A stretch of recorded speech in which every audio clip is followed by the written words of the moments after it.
Hey, everybody. Welcome to Popular Unknown Paintball Podcast. I am recording episode number 33 for the audio today. So feel free to watch along. You can comment where you'd like, but I won't be interacting too much with the people on in the chat rooms because this is for the audio podcast. But I like sharing, and this is an interesting broadcast because this is the very first time this is being broadcast live to two separate groups on Facebook. It's going to my group. It's going to the Denver Expendables. This is also going live onto my YouTube channel. And this is the very first time I am going live on Twitch as well. So this should be a very interesting episode for me, and I'm very excited. Now, my guest today is none other than TB. And you either know who he is or you don't. And if you know who he is, you either like him or you don't. He is one of the most, how do I put this? He's extremely influential in paintball.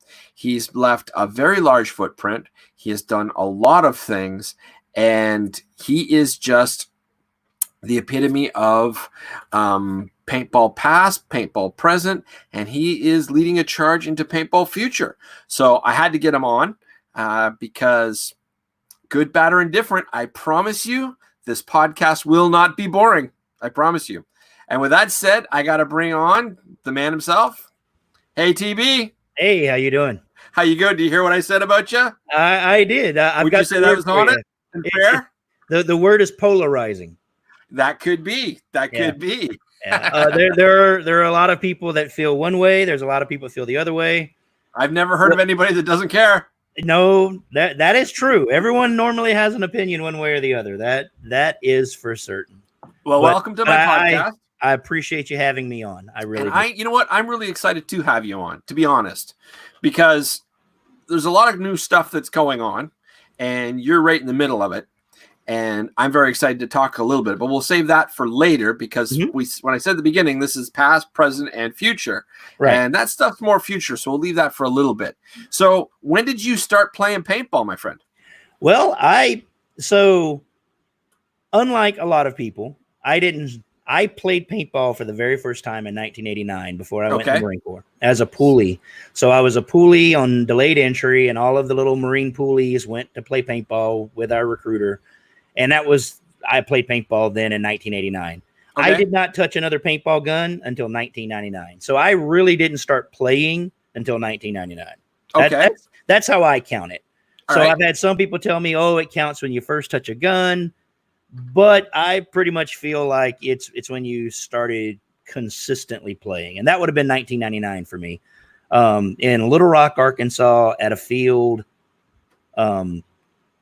called Paintball, Arkansas, and it was a 24-hour scenario game. However, it was put on by a guy that a lot of people probably don't know, and that was Tommy Big T Hill. Okay. And Tommy is one of the producers that while he kind of sprang from Wayne, where like a lot of people have, right? He wasn't like Viper or Pat and Diane with MXS or Spiro. You know, he kind of did his own thing, and he had a very silly kind of game. And what I mean by silly is like he, instead of a air strike, he called it the Giddy Up Go missile. You know, so he had an air of just, you know, enjoy the game aspect of it, but we're not going to get tied up with realistic names or things like that. So, gotcha. And it was actually a 3-way game. There were 3 sides. Oh, cool.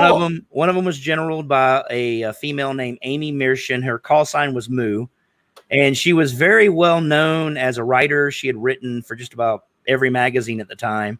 Okay. And so she was my very first commander in a 24-hour game was a female. So when people say, oh, you know, there were not a lot of females, it's like, well, there's never been a lot of females, but most of the females that played, at least with me, you knew who they were. You know what I'm saying? They were respected in and of their own self. Fair enough. So that was my first experience with scenario paintball, or any paintball at all, other than the rec ball game or that I played when I was a poolee. And I mean, I got hooked on it. So, it was, I got invited by a guy that was, he's actually on my friends list. His name's Gordon Gregson. And he was one of the technicians that worked for me at Blue Cross and Blue Shield. We did, I'm in IT. I've been in IT 35 years or something like that. And he invited me out. And he was like, hey, you need to come play this paintball game. And I'm just like, paintball, what is that? And he goes, what do you mean? I'm like, I played it when I did the whole pulley thing. And, it was all right. But, once you've been in the military and done a lot of the cool stuff I've done, you're just like, paintball, whatever. And he's like, no, you'll enjoy it. You need to come out and play. So he started off, the first gun I used was a Brass Eagle Stingray. Okay.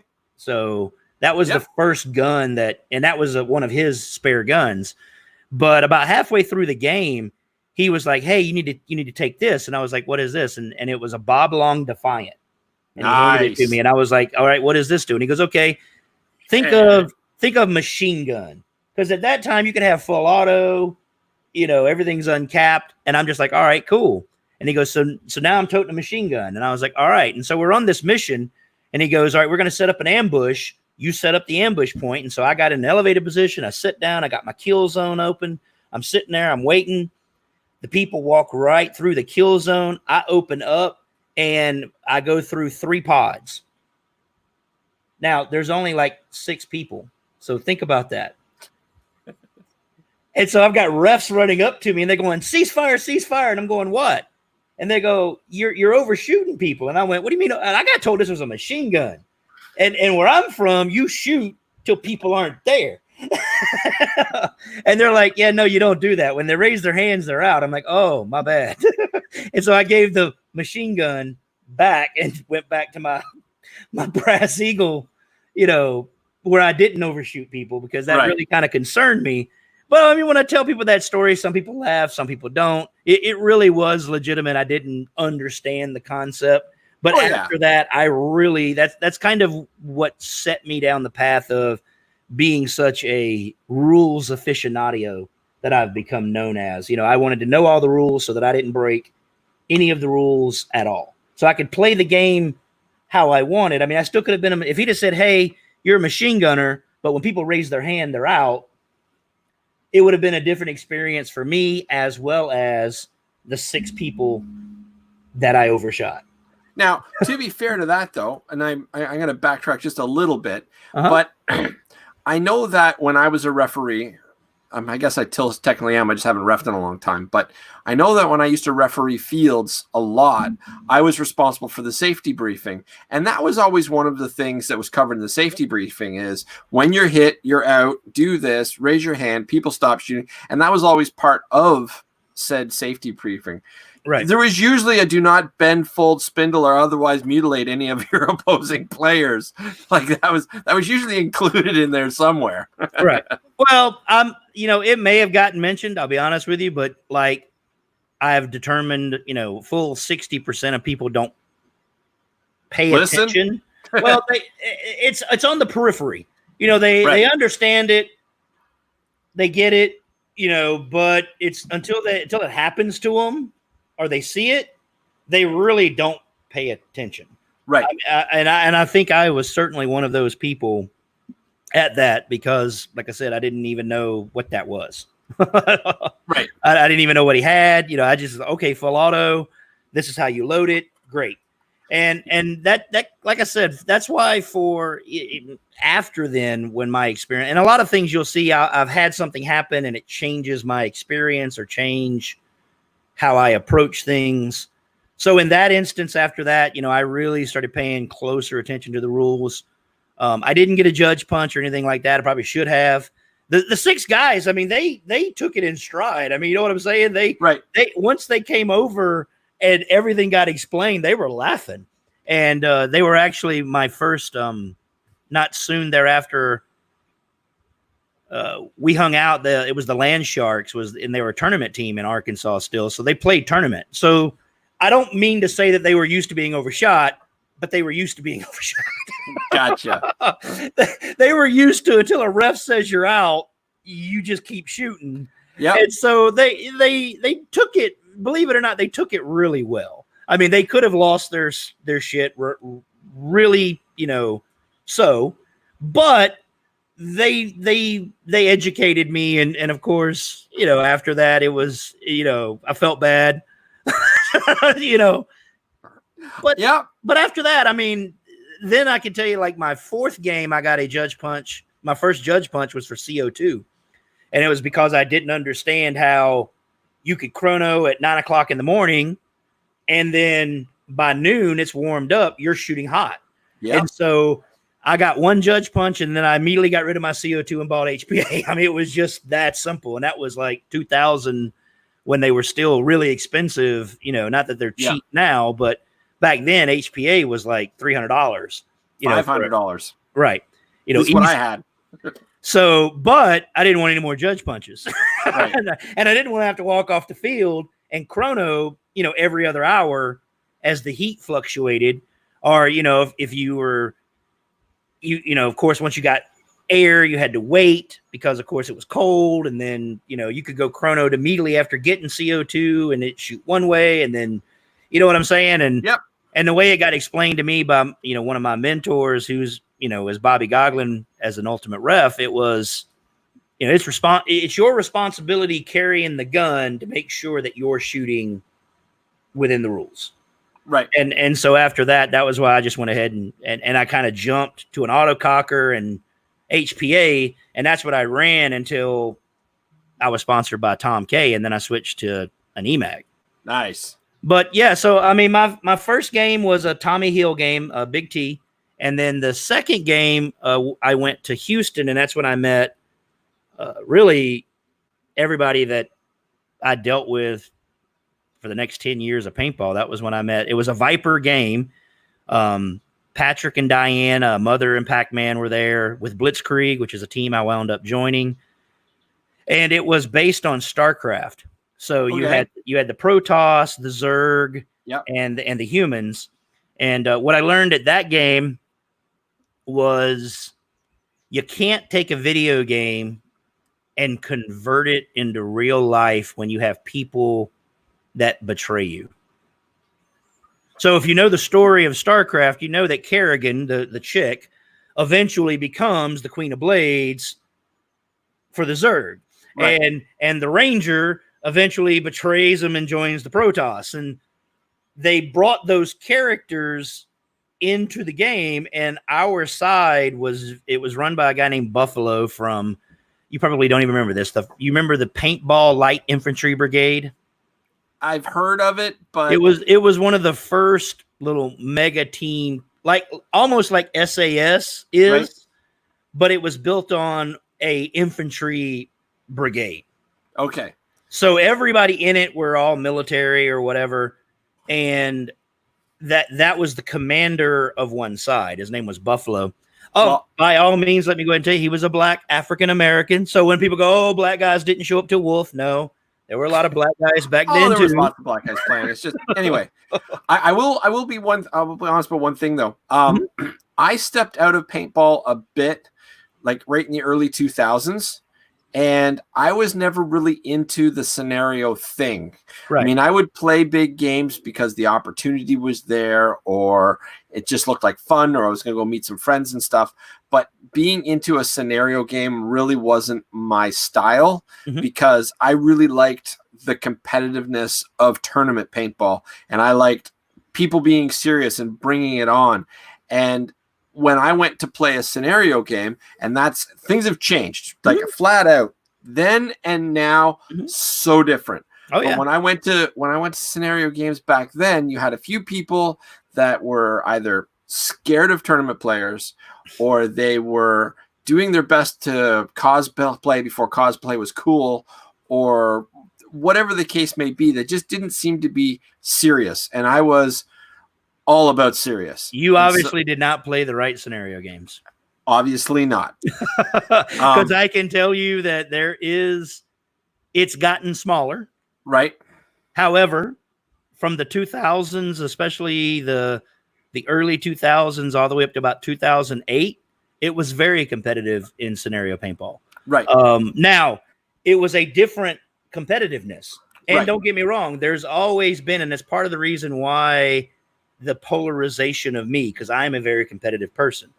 What a lot of people don't realize is I compete more with myself than I do with the other people. Right.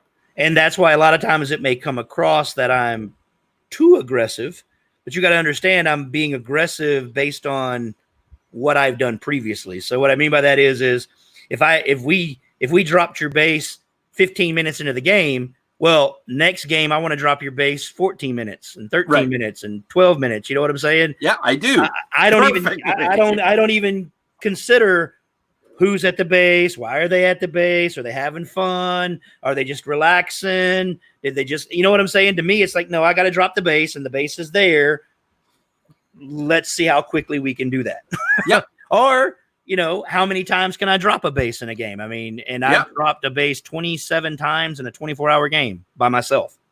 So you know, it to me, there was a lot of competition. The problem is twofold. First is there's some that weren't, and there's no real way to track it aside from playing a lot of games with people. Right. Now, what do you think your favorite paintball game that you ever played is? Like, is there one game or one scenario that just stands out as, oh, that was so much fun? If I could relive a moment, I'd relive that. Well, I mean, there's a couple for different reasons. If you mean one just for pure scenario paintball, just for pure enjoyment of your day. See, again, it's different because for me, I have a good experience no matter what I play. Even if they're shitty paint. No, what I mean by that is I can create my own little adventure within it. Okay. So there are games where I enjoy something like I'll give you, for instance, the first Shatner ball game. I enjoyed because I played directly with William Shatner. I babysat William Shatner for the first 5 hours of the game. So I'm all in the movie with William Shatner that he did. Right. The third William Shatner game I enjoyed even more than the first one for a completely different reason. Right. And absolutely none of those reasons have anything to do with the game, how the game played. It was simply my interactions with William Shatner and other people around that. But I would have to say for pure scenario enjoyment, the game I probably enjoyed the most is a game I wasn't even really playing as much, and that was the Deadlands game. And that's the games that I wrote based on the Deadlands RPG. Okay. And it was a very complex game. Lots of players enjoyed it. The role I played in that game was a character called Stone. And basically my entire premise of the game was making sure everybody played nice.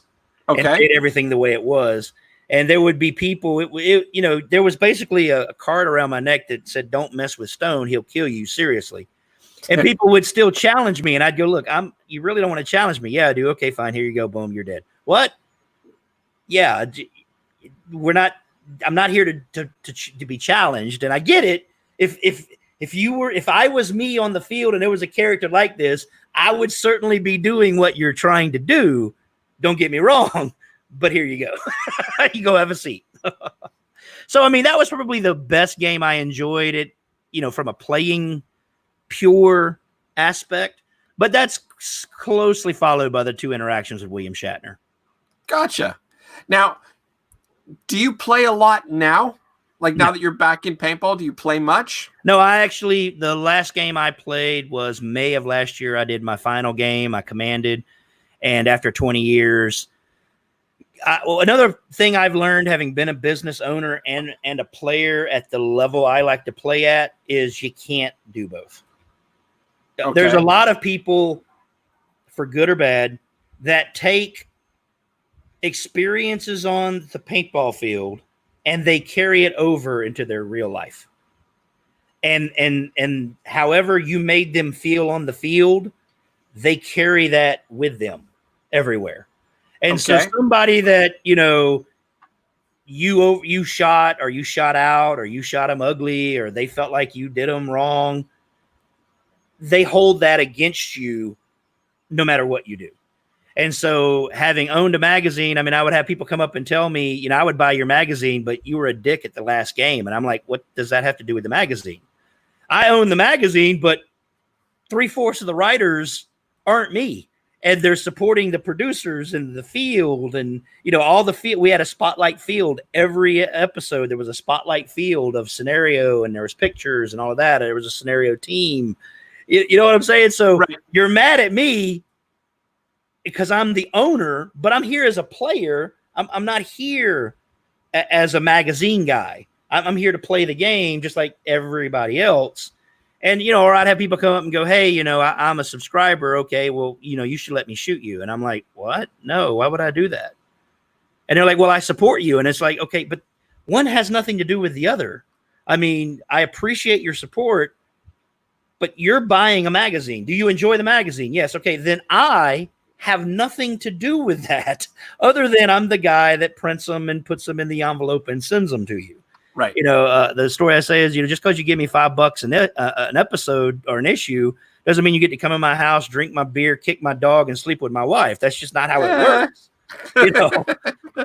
And so, but after 20 years of being in it, I mean, I've got back issues and things such as that from Marines, and yep. It's just, for me, the biggest part I enjoyed more than anything was command. I enjoy commanding a game. I enjoy teaching people how to command.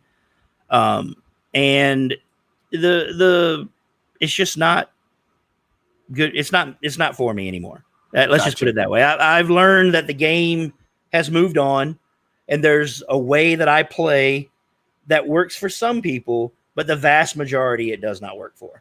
And, much like Star Wars, which I've loved, I've learned, okay, it's time for me to let it go. I don't like it. I still got an opinion, but I also understand that it's for a group of people that aren't me. I can still enjoy it from what it was. I can still enjoy what it used to be. I can still live in those moments and grab my books that no longer exist according to Disney and canon and read and enjoy it. But I know I'm not going to get any new stuff. If that may, you should definitely check out The Mandalorian. Oh, I've watched it, and but it's already moved to a point where, next season, I don't see how they're going to top it because they're not going to go more non-PC. So the reality is now that they've got more of an audience, they have to be more PC. if that makes sense. Well, and to me, that PC-ness is I'm not a big Mary Sue person, whether they have a penis or not. I mean, I don't care any of that. I understand, but Mary Sue is just like a MacGuffin, which is just like the hero's journey. You know what I'm saying? It's all the same thing. It's just a term.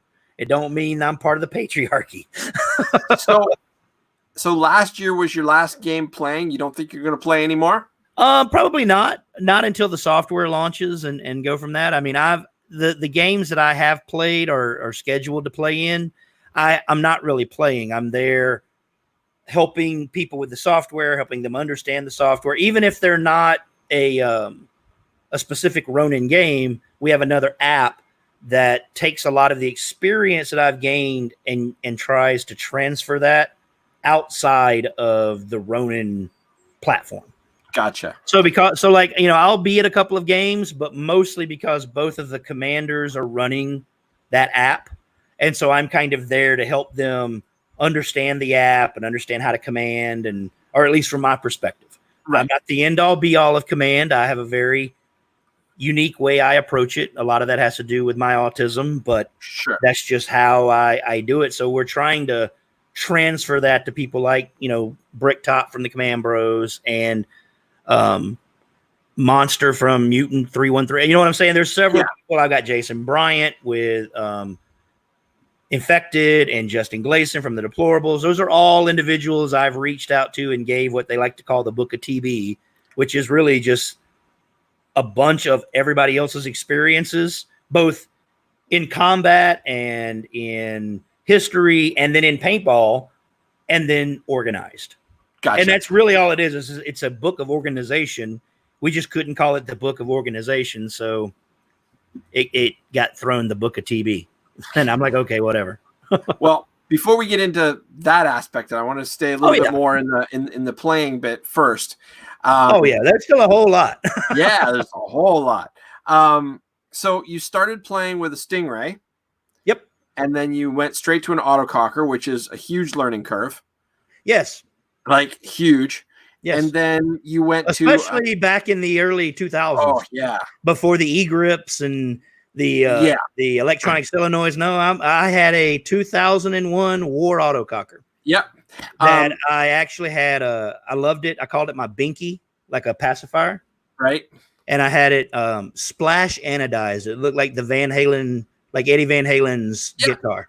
Nice. And I tell people, I'm sorry, splash anodizing is still way cool. I mean, I'm 20 years later, and I'd still rock a splash anodized. Whatever happened to it? I don't know. Whatever happened to anodizing? No, you're gone. I mean, it just. Oh, I sold it when I got sponsored by Tom K. I didn't see a need to keep it because I had 3 EMAG. I had an EMAG, a regular mag, and then a sidearm. So I didn't really need an autococker, and I sold it. I don't have any of my guns really except my shocker, and that was the last time I got sponsored, and that's just because I haven't been sponsored by anybody else. I really wish I'd have kept my autococker. I've looked for it online because it was a very one-of-a-kind anodizing, so I would know it if I saw it. Right. I've looked online for my TAC 1 EMAG. I hadn't seen those. I saw the one for Pac-Man and Mother a couple of years ago, but they wanted, $1,500, and I'm just like, yeah, I don't need it that bad. No. So, but yeah, I mean, that was I jumped from a Stingray to an autococker, and I wasn't great at teching the autococker, but luckily I had a couple of people that could make it sing. I mean, Dave Henderson, Kronos, he's with Blacklist now, but at the time he was Blitzkrieg. He's in Texas. I mean, dude, he was a machinist, and some of the things that he could do. And then, of course, you had Brad Nessel Q. He was there in Houston, and I was living in Houston at the time. Right. So while Q is known for auto mags and AGD stuff, he also was very good at autocockers. Right. So yeah, I kept they would check them in games and stuff like that just to make sure the timing was on, because the timing would jump. Now Barry Reed, my best friend, she still has it actually. She has a nickel plated micro PTP autococker, so the little super autococker. Autococker. Yeah. Sorry, my apologies. Yes. Yeah, micrococker. Yeah. And it's actually set up because she's left-handed. It's set up for the left hand, so all of the everything is switched. Oh, okay. And cool. So she had all of that built by Q. And whenever people see, there have been several people that have still offered her. I mean, I think the last offer she got was like $2,200, and she's like, "Nope, I'm not going to sell it," because it's so that micro. What was that company? Was it? I want to say it was PTP, or it was something. Right. But they were making micro cockers and micro mags. Yes. And they didn't make a lot of them. No. So, because I remember when I first met Viper, he still had his gold micro mag that they made it look like the gun from the Man with the Golden Gun from James Bond. Right. And they had that made for that game that Wayne Dollick did, because Wayne Dollick did a Man with the Golden Gun spy game. Protein Products. There you go, Kevin. Thank you, Kevin Donaldson, for speaking out in the chat. Remember, this show is going to be going onto my audio podcast. So I throw things up from people that are chatting a little bit, but I'm not going to be interacting with the people chatting that much, just because it doesn't translate well to downloading the audio. That's all. Yep. But yeah. So you went from autocockers to auto mags, and then from auto mags you went to shocker. Correct. Yep. Now, are we talking the shoebox shockers or the new style ones? No, it would have been the new style shocker. So we were sponsored by Airgun Designs in 2004. Okay. And then we were sponsored by Airgun Designs until about 2008. And then in 2009 we picked up Shocker or Smart Parts, and we ran Smart Parts until I stepped away in about 2011. Okay. So I've got a 2009 Shocker. Cool. SFT. Okay. Did you like it? Yep. I don't like it as much as my EMAG. I mean, my TAC 1 EMAG is probably if I had to pick all the guns, my TAC 1 EMAG is probably the one I enjoyed and loved the most. And that was just because it was manual or electronic. You know what I'm saying? If the battery died, you could drop the battery and run manual. Right. If it started raining And back in the day when it rained and everybody left the field, you just dropped the battery and you kept on playing. Right. And then you could, of course, adjust it for night play because, back in the day, night play went most of the night, if not all night. But you weren't allowed to have mixed mode at night. So you could only be semi-auto only, or you could have reactive triggers. Right. So that was why I liked my TAC 1 EMAG, because I could just transition to playing at night, drop the velocity down, and I could still run a reactive trigger. So if I had you in my night vision, and I would tell people, the experiences that people don't have of playing at night are kind of sad, because it was kind of fun from both aspects. And if you can't understand how walking along a trail and then 2 shots hit you center mass and then nothing for a minute, and you just kind of go, okay, did he see me? Did he not see me? I mean, you see people, they think, and if you see them in night vision, they'll pause. And you're like, yes. And so you'll just come back up and whack, whack, and you'll put 2 more.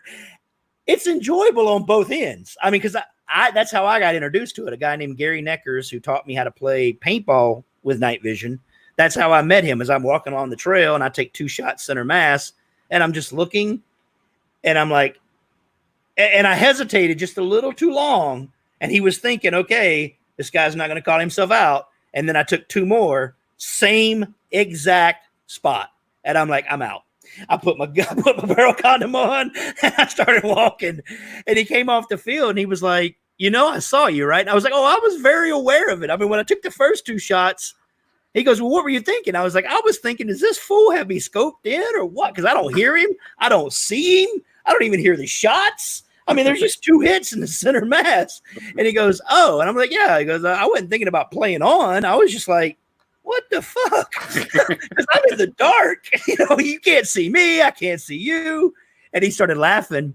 And so then the next game, he gave me his extra set of PVS 7s, and I started running with Gary.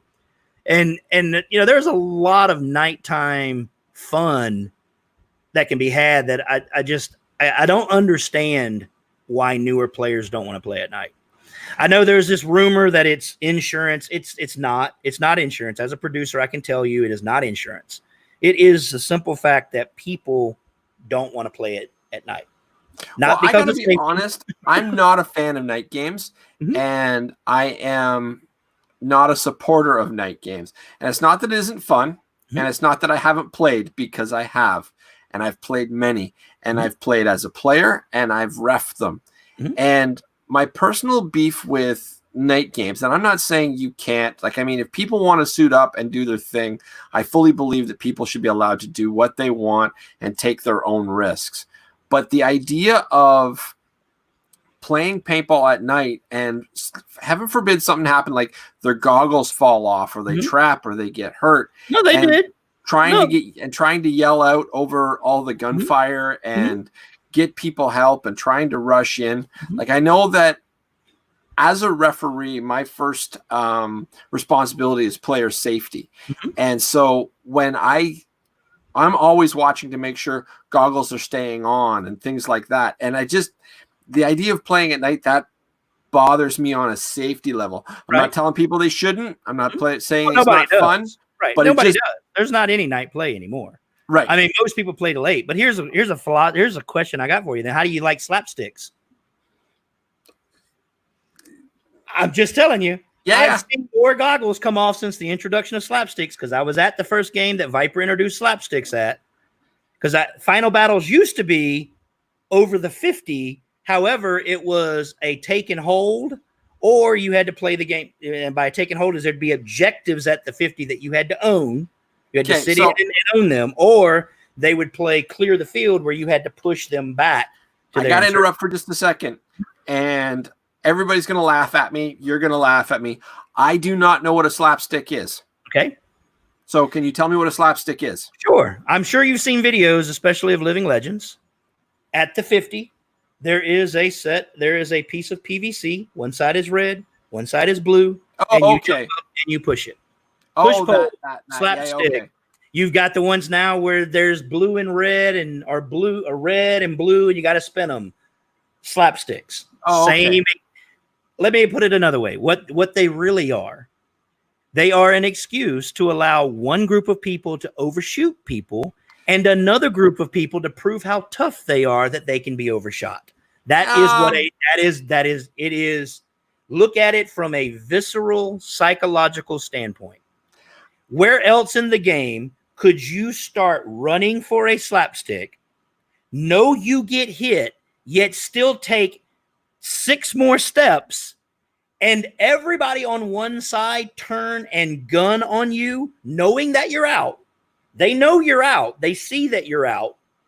They see there's 3 other people shooting, but now 40 more people all open up on you. And it's acceptable because you're still going for the slapstick. So everybody gets to shoot that person as much as they want until they start hollering. The guy making the run normally takes his shirt off, doesn't even have a gun, knows he's going to get shot, knows if he continues to run forward, those 40 people are all going to turn and shoot him. And he's going to turn around covered in welts going, woo, woo, look at me. And everybody on his side is going to go, you're the man. That's what it is. That there's right. You can dress it up however else you want to. Well, it is the only place on a paintball field that overshooting is encouraged, supported, and celebrated. Well, maybe so. I'm not a big fan of that either then. Because I really do tend to be a safety first kind of guy. That's just who I am personally. But regardless, I'm not going to compare one to the other because I know very little about slapstick, so I will take your word for it. But I can't comment just because I really am not that familiar. You can go and look at every major paintball game, every major big game, from Viper to Living Legends to any other big game. When they have a center point that objectives are in the open. What I mean by that is it used to be there would be objectives that you had to hide in. So you would push to the center and you had to take and hold an objective. All of these devices are wide open. There's normally not any bunkers near them. You know what I'm saying? It's just a stick with a stick on it. And you can get online, get on YouTube, search them. You'll get a feel of it. I think I just saw one from the last Legends I think it was Bones. It was one of them. It was either Bones and Ash or whatever. Mad Frog Militia threw it up. You see a guy push. He tripped. He went head first into the pole, bent the pole. His mask flew off. 5 refs jumped on him. 4 other players started running around screaming and hollering. And that happens every final battle. Yet I can tell you I played night play for years that people's masks didn't come off. Their mask got fogged. You either went into the base and cleaned your mask because the bases were netted in, or you grabbed, and I've done it many times myself, grab a ref. Can you walk me off the field? Yes. And the ref walks you off the field. Yep. To me, it all comes down to personal responsibility. And that's why I'm not against slapsticks. You chose to take your shirt off and make a run for the 50. Yes. Knowing what was going to happen. You chose to turn and throw a hopper into that guy. I agree. Knowing what was going to happen. Both of you guys, whatever happens, y'all were both part of the exchange. I totally agree with you on that. Personal responsibility, you make your choice. I'm just saying, as a person, I'm not a big fan of night games just because I think that there's a safety concern.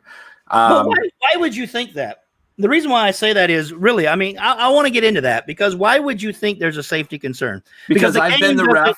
Right, but the game doesn't move as fast at night as it does during the day. I've been the ref that saw the guy and watched the guy charge into the pole. His goggles knock off. I jump on him.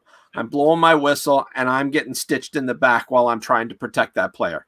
Okay. That's why I think that. And you've never had that happen during the day? Well, I've had it happen during the day, but people can actually see you. Well, then again, but see, why wouldn't you expect those? Why wouldn't those players that are continuing to shoot you? Now, here, as a ref, did you have on lighted vests? Okay. So every one of those people that shot you should have been judge punched. And had Cliff, Cliff Myers been there. I know Cliff.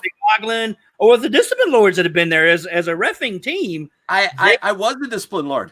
But the thing is, you should know this then. They would have judge punched all those people shooting them in the back going, you didn't see me? Why are you shooting an LED target to begin with? Even if you saw that was a player, once I merged onto that player, you should have stopped shooting. Right. And I've seen people get judge punched. So again, to me, to say personal responsibility, you go back and tell those people that's not the way to play. And if you can't play properly, you don't get to play. Just if you busted somebody for shooting 280 when night play was 250. Or because there were people that shot hot. I mean, I've been standing there with referees having to go around chrono people at night because there would be people that would sneak on with their gun at 280. Or for the most part, most people didn't realize that their gun was still set at 280. Actually, I have a question for you. And this, I know I'm just derailing the whole conversation here for a second. I had a thought. I lost it. So we were just talking about going back from 280 to 250, right? I always felt that paintballs hurt more going slower because the kinetic energy the ball tends to hit, sometimes it'll bounce. I'm not sure slowing the actual velocity down actually makes it better or worse. Do you know what I mean? It's why all hits count at night. So at night, it didn't have to break. There's no medics at night. It doesn't have to be a paintball. That's the other thing people don't get. I could stand and throw a paintball at you, or I could throw a rock at you. If you felt an impact on you, you were expected to call yourself out. You were out. A lot of people didn't shoot at night at all. They would barrel tag people at night. And there's always been this huge discussion of, I would so I sneak into your base and I barrel tag you. Per the rules, you can stand up, scream dead man, and walk off the field. Well, at night, you've now kind of blown my ability to drop a base. You see what I'm saying? Now, it just depends on how you do it. Me personally, I don't care because as soon as I barrel tag you, I'm moving. I'm not going to be there anymore. I'm going to be somewhere else. Right. So even if you're screaming barrel tag, whatever. But the reason why it got dropped to 250 is because engagement distance were closer. Fair enough. You would think that going from 280 to 250 would make it hurt more. You're shooting people closer than you do during the day. Right. Yeah, fair enough. It also, for a lot of things that a lot of people that didn't understand night vision, it takes away one of the advantages night vision has, which is that I see better than you. I still have to close that distance now to be able to hit you. Right. You see what I'm saying? So, and considering where I'm playing, because after playing all over the country, there were certainly some fields that you played at that you realized that there were certain players or certain teams, or even if you didn't know who they were, there was this kind of mentality that I'm not going to go out unless it breaks, even at night. So there would be engagement distances. I mean, the four members of Blitzkrieg that were really active at that time, we called it Velociraptors. That's what we would do. We all ran with Gen 3 night vision, IR illuminators and lasers and headsets. And so, I tell people it's cool to be sitting in a group for an ambush and you're watching this group of people walk down the road. They have no idea you're there. And all of a sudden you hear on the radio light up and you see an IR illuminator pop on each person. And so there's a group of 6 people and you see 4 little lights, all pick a person. And then, on command, everybody loses 2 and everybody, then the 4 left were switched to the remaining players and shoot them. And then you just kind of stop and wait and see what happens. A lot of people think you just open up. And it's like, I did that when I was first game. Didn't do that with night vision. I mean, then I'm only going to shoot you as much as I need to. I don't want to waste paint on you. I don't, you know what I'm saying? So if I need to put 3 in you and you leave, that's fine. If I put 3 more in you and you don't leave, well, then you're going to get the hopper. Gotcha. Yep. Because, I gave you 3. I gave you 3 more to let you know, yes, I see you. And no, you don't know where I am. And that was the old school mentality as taught to me by Gary Neckers and Viper, who ran Night Vision at the time, Pac-Man. That was the night play. That was the code of night play, so to speak. You give somebody 2 times to kind of do the right thing. And then the 3rd time you give them a hopper and teach them that the first 4 letters of paintball is pain. I mean, that's, believe it or not. I haven't heard that in so long. I mean, I've had people tell me we don't play a game of pain. And I'm like, or we don't teach lessons in pain. And I'm like, yeah, you do. You learn real quick. I mean, something happens and you get the shit shot out of you. You're not going to go back over there and do it again. I mean, unless I've used that before. I just haven't heard that saying in so long. I'd completely forgotten it. Yeah, when in doubt, fire out. There you go. There's another one. Incoming paint has the right of way. That's for sure. Exactly. The other one I see a lot of people is friendly fire isn't. I can't tell you how many times I see people. I'll be watching a video of somebody and they'll get shot and they're like, "Oh my God, you're on my side." Yeah, you're good. No, you're not. No, you're not. I mean, unless the rule says friendly fire doesn't count, then I can't tell you how many times I've been shot by my own team and I've had to walk off the field because some kid accidentally shot me. Yep. Or that's why when I started carrying personal medics, it's real simple. You shoot me, my medic's going to medic me, and then I'm going to turn around and shoot you. And then we're not going to medic you, and you're going to have to walk off the field. And don't shoot. Keep your finger off the booger trigger or the booger hooker until you're ready to go. Yeah, keep the booger picker off your bang switch. Exactly. So, it is what it is. But, I mean, for me, I think that a lot of things have been taken out of scenario for lots of reasons. Sure. But it's kind of watered the experience down, whereas some people felt like it was cosplay. And I'm just going to tell you, I've dressed up. I mean, you can look on my Facebook page. There's a picture of me dressed up like a genie. I'm talking about big purple hammer pants, little bitty swirly shoes, a vest, and a fez. And I wore that for 24 hours because I was Genie of the Ring. You haven't lived until you dropped a base dressed as a genie. I think it's kind of cool. However, I'll take your word for it. I mean, I've dressed as an Indian. I mean, you name it. If there's been a character, I've dressed it. However, you still had to be able to play the game to be the character. And that wasn't for everybody. I mean, there was probably only 5% of people that cared about the story or cared about the game. However, it did provide an air of ambiance for everyone. Whereas now the game's kind of devolved into just show up and shoot paint. And I think what a lot of people don't realize on that is a cool field will only get you so far. And if I've got to spend $1,000 to show up and drink beer with you, I'm eventually going to get tired of that because I could stay home, throw cornhole in the backyard, and drink $100 worth of beer and be more fucked up than and I don't have to spend money traveling and everything else. Right. And so I think that's why a lot of why you've seen the game kind of go is because right now everything's about experience. And there's only 2 experiences that are being given to people.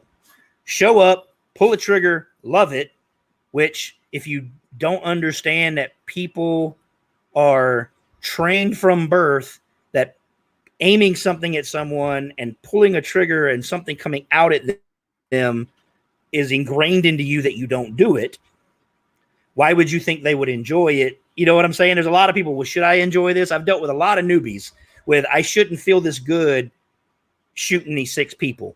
And it's like, well, you're not shooting them, you're eliminating them. Yes. Think about it as tag. Yep. You like playing tag, right? Freeze tag, right? Yeah. Were you ever one of the guys that loved to be it? You couldn't wait to be it? You didn't like it when somebody took it from you because you could do all the tagging? And he was like, yeah, now you understand that enjoyment. That enjoyment is, I like being it. You're not supposed to like being it. But I'm the guy, you're reacting to me. I'm the one choosing who I'm going to tag, who I'm going to chase. You know what I'm saying? And so if you find what you enjoy about it, that's great. Don't get locked up in the mechanism of aim something, pull a trigger, and love it. But when you hear people talk about it, that's what they say. Oh, first time I ever pulled a trigger, I was in love. Okay, I'm not going to think bad about you, but you need to realize there's a whole group of people that when you say that, they immediately just close off. They don't even want to hear it.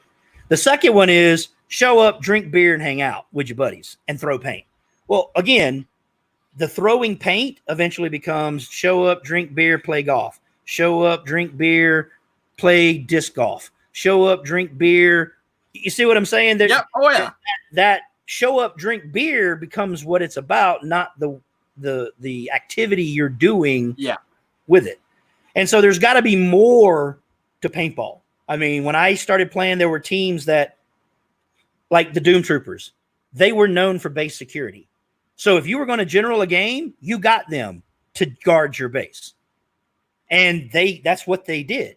That's what they were known for. They were a 30-man team who came up with all kinds of ways to protect the base. Everything from lights to fog machines to setting up complex custom, either custom armbands or custom little logos that you badges. You know what I'm saying? I mean, they controlled their area, and their whole thing was, you're not going to drop our base this weekend at all.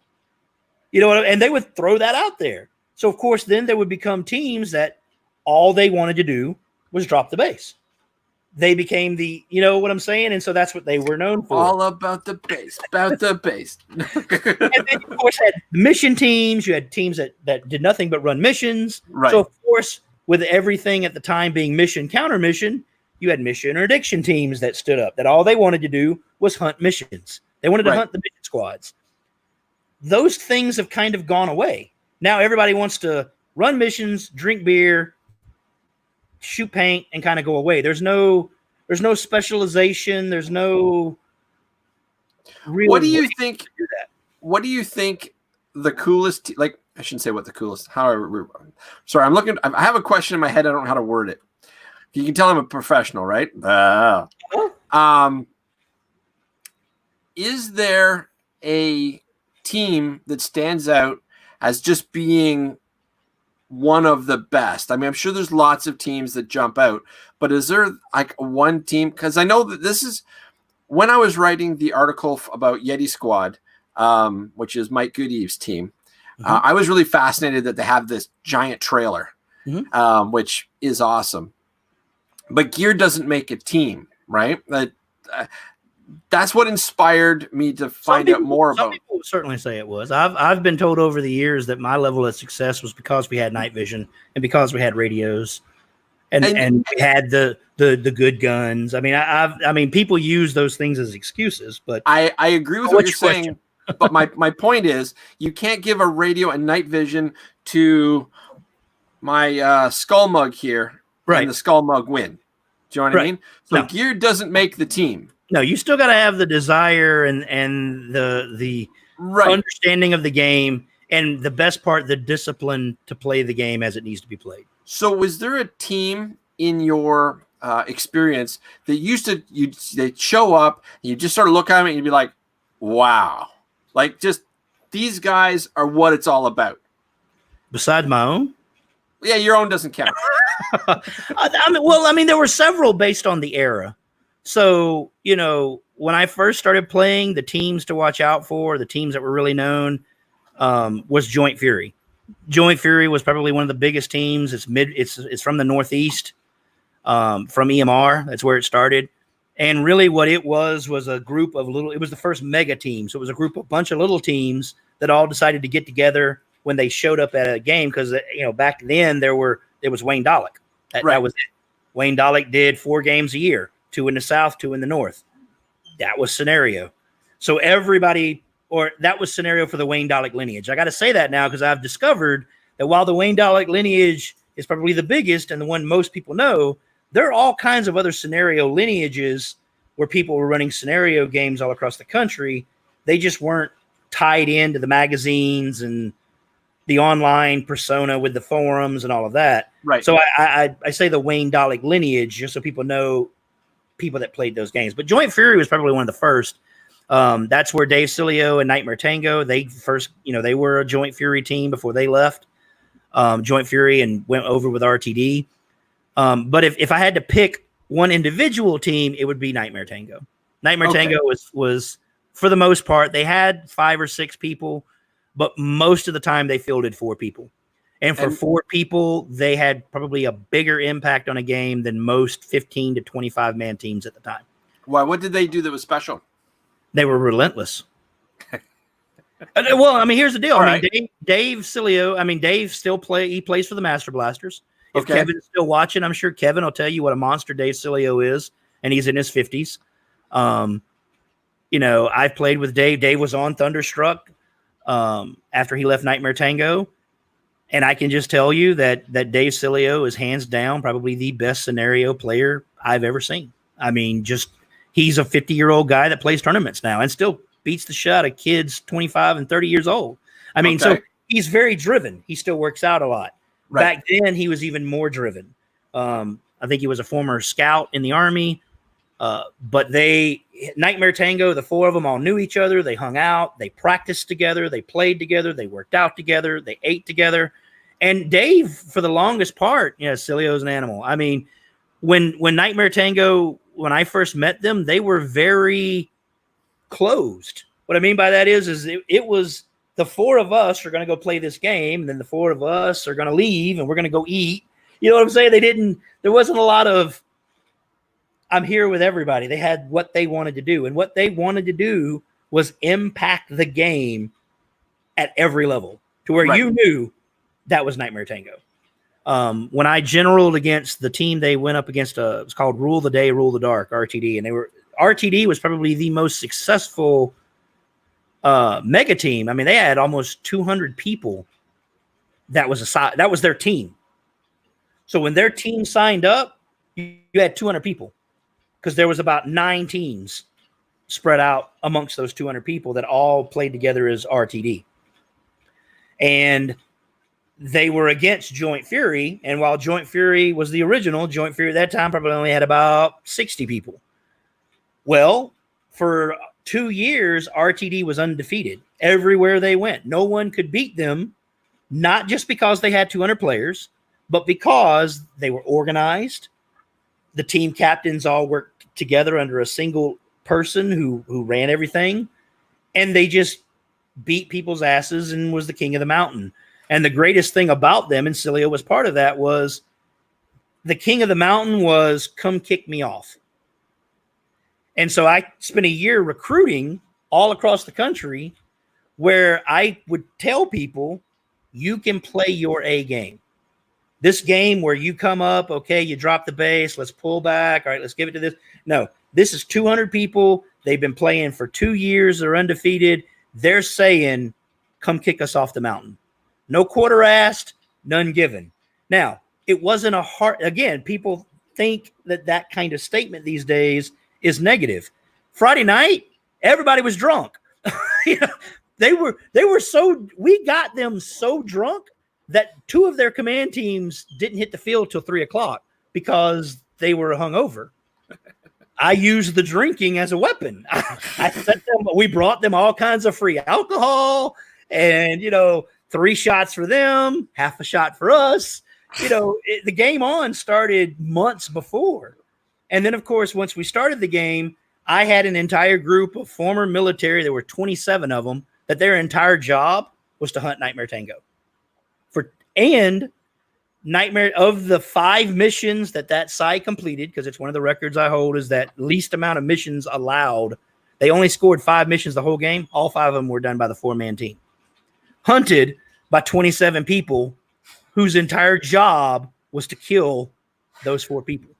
So that should tell you the level of respect that I gave. And of course, as owning a magazine, a paintball magazine, Nightmare Tango was my favorite subject. They're the only team that was on 3 covers.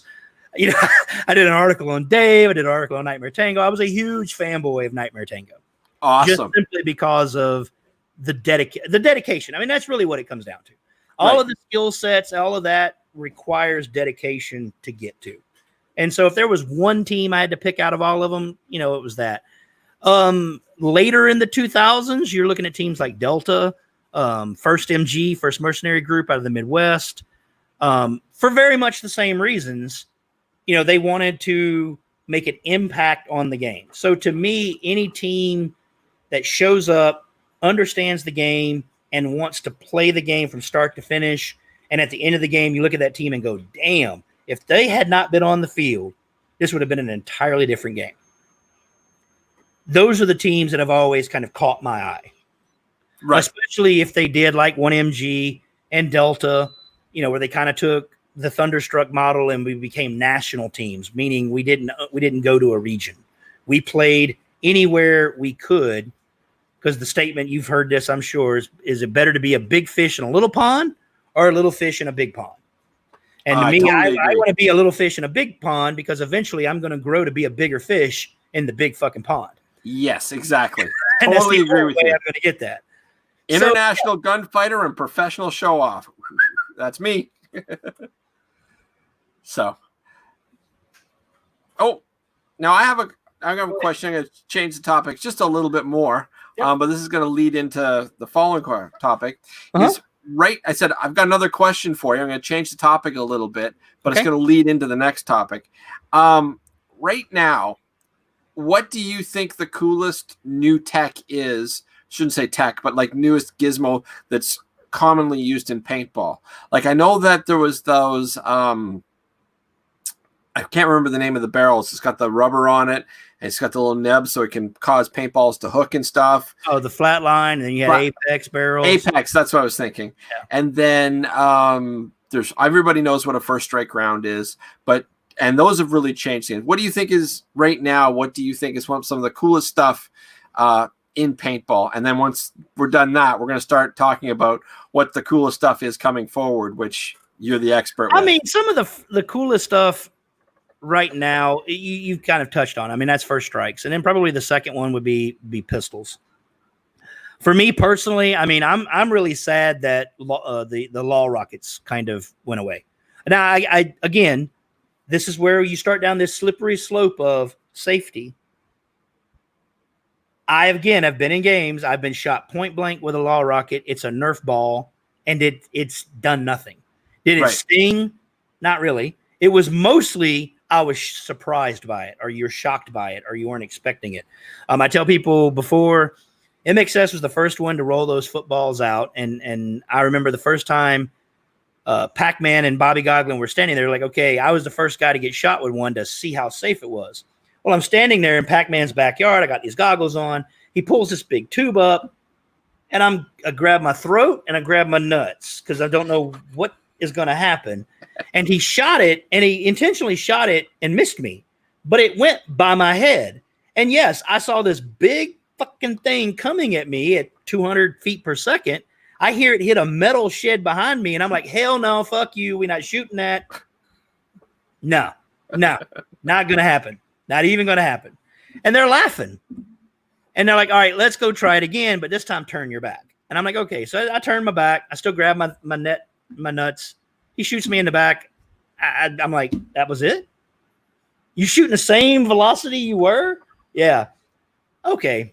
So but the fact that people don't realize is before then, what the mechanism was a bunch of paintballs dropped into a barrel with a Dixie cup. Yep. And they were shooting 200 to 250 feet per second. And you had to get almost on top of somebody for it to break. You see what I'm saying? Yeah. Oh, I've had one of those aimed at me a couple times. Oh, yeah. Well, I would dare people to shoot me with it because back then everything was 12 gram. And people would, so when I would load up my law rockets and give them to people, I would tell them, you don't turn the quick release until you're ready to shoot. So turn, pull. That's it. But what everybody would do is they'd go ahead and air it up so they were ready. Not realizing that's just plumbing. It's just plumbing stuff. And you didn't seal it. You know what I'm saying? So air is leaking out. So 9 times out of 10, somebody would come up and go, take it. And I'd go, yeah, no, you're going to have to shoot me. And they're like, yo, you don't want me to shoot you with this? I'm like, yeah, dude, come on. And they go, and you hear it go bloop.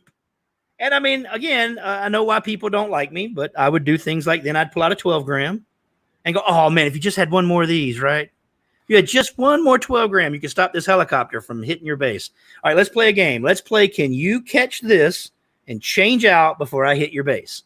And then I'd throw a 12 gram and take off running. So, then I know that they moved up to Havocs, and I think the Havocs were really cool. But the biggest thing they did was they took out the innovation. So that's probably the biggest thing that I think is challenging is now the only people you get innovation from are the people that are already established. There's no real new avenue. If you think about where Python or was it Python? They had the landmines. So they had different kinds of landmines that you could step on. They had one that was 12 gram operated, looked like a piece. You could bury it, looked like a bouncing Betty. When you stepped on it, it blew up. Right. They had different ones made of grenades. That went away. People used to build their own paintball grenades. I mean, all it is a surgical tube and a bearing and a cotter pin. That's and a zip tie on the other end. That's it. I mean, even the big boys are just over pressurized versions of the bouncing Betties from Tippmann back in the day. Right. But people could build their own and bring their own. Well, then that went away. And you could only use Tippmanns, or you could only use big boys. So then you couldn't bring your law rocket anymore because it had to have $10,000 of commercial insurance on it. Even though nobody had an experience where somebody's ship blew up, everything became risk averse. Right. And so did you ever see that howitzer that they had? Did you ever see that thing? Did you ever see the fully automatic bolt operated belt fed Nerf rocket launcher built by Paul Jankovic of Q? No, I never saw that. I will send you the link from Facebook and you will see it. He built a Mark 19 Nerf rocket launcher. That's awesome. That is belt fed. I mean, you cock it, charge it like a Mark 19. It looks like a Mark 19. It's on an entire trailer that he pushes. And this is an old dude. He went to Fold-A-Gap and changed Fold-A-Gap because he pushed that big ass thing all over the field. But when you're sitting there with a fully automatic grenade launcher, you're going to hit. I watched him, Paco from the Deplorables was on a helicopter, and you normally have to hit the helicopter pilot with a Nerf rocket. Well, Paco is fast, and you just watch Q, like a real Mark 19, walk his Nerfs into Paco. Paco's jinking and jerking, and I mean, he's just dunk, dunk, dunk, dunk, and then all of a sudden Paco gets like 3 Nerf rockets. No, you can't do that with a handheld Havoc. You know what I'm saying? No. But Q also had built, did you ever see the Street Sweeper? He had a 6-barrel grenade launcher looking one that shot 6 at a time. So he would shoot it and it would rotate. He'd shoot it and it would rotate. He's a machinist, so he built all these cool toys. But I remember going to, I think it was EMR. I'm pretty sure it was EMR. It could have been, I don't know where I went. It was all sort of a blur. But there was a howitzer, and they literally launched, and it was hitting the trees, and they had the paint filled with with bubblegum scents, and they had it filled with like vanilla scents, and like it would hit the trees, and it would all just sort of rain down. If you even had any little speckles on you, they were pulling you out. Mm-hmm. Oh, that was the nastiest smelling thing ever. You'd be in there, and all of a sudden it'd just be, everything would smell like bubblegum, and you just want to hurl. But yeah. So okay. So well, I mean, so tech these days, let me go back to where you are. These days, I would probably say first strike rounds and pistols.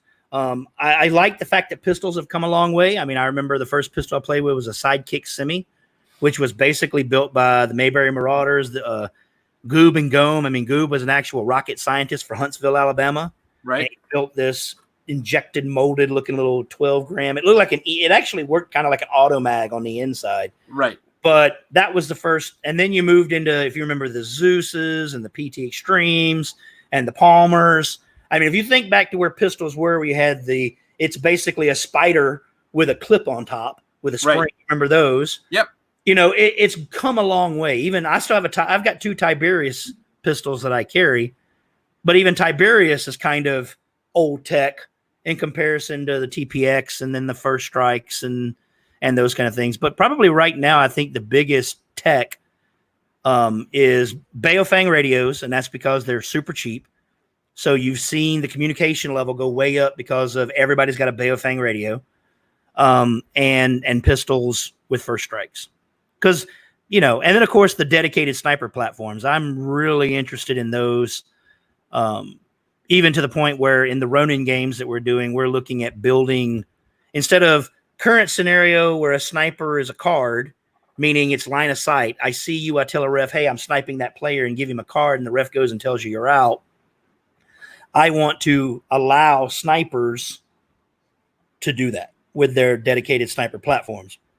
You got $1,200 in an MG11 or something like that, or an MG 1100, whatever the sniper, whatever. I think it's a SAR 12. I'm not really sure which one's the semi-auto one and which one's the bolt action. Okay. Yep. Operated one.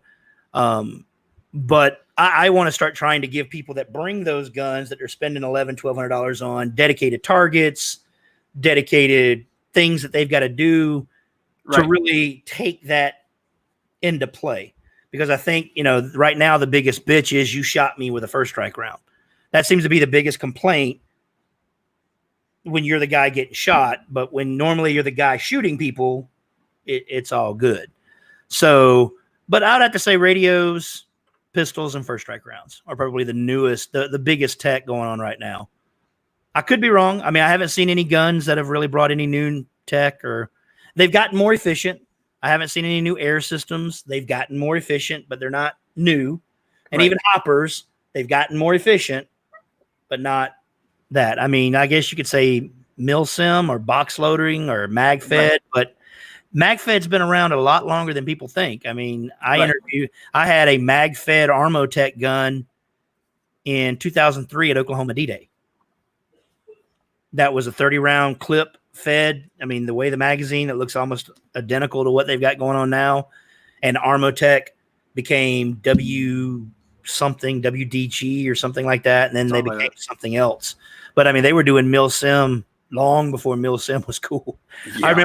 I remember the airsoft wraps where you would take a paintball gun and an airsoft gun and gut the airsoft gun and attach it to your paintball gun.